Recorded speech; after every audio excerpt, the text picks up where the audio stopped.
This question says, Aiden wants to get a subscription to an online library.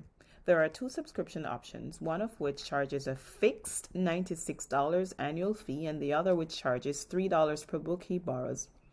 Here's a graph that shows a system of equations for this scenario where X is the number of books Aiden borrows and Y is the total cost of the subscription.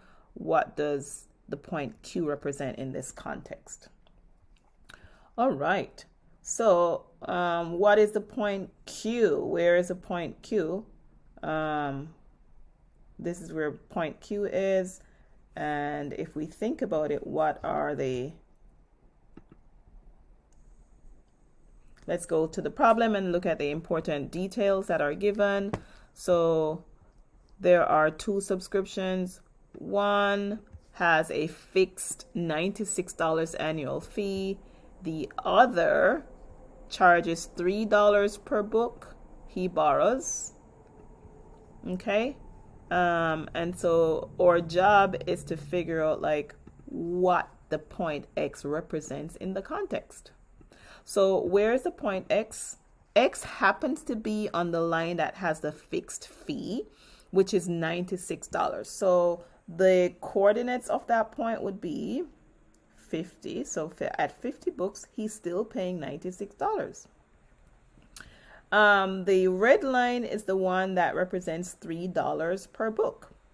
So what we're noticing is that the line that has the fixed fee of $96 is below, at this point, is below the line that has the $3 per book rate, which means that at this point, if we're looking at the point where 50 is, this is going to be 50, but it's costing $150 at that rate.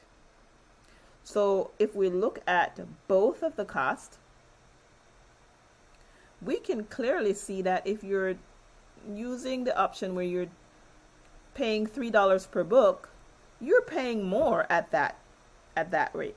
So which of these options makes sense? The number of books and their cost, where the subscription, so it represents a number of books and their cost where the subscription with the annual fee is less. The number of books and their cost, where the subscription that charges per book is less. Charges per book is less. No. The number of books and their cost, where the subscriptions are the same. They definitely are not the same at that point because they're not intersecting there. And the number of books and their cost, that is not possible for either subscription. If it's not possible, it will not be on the graph. And so the one that actually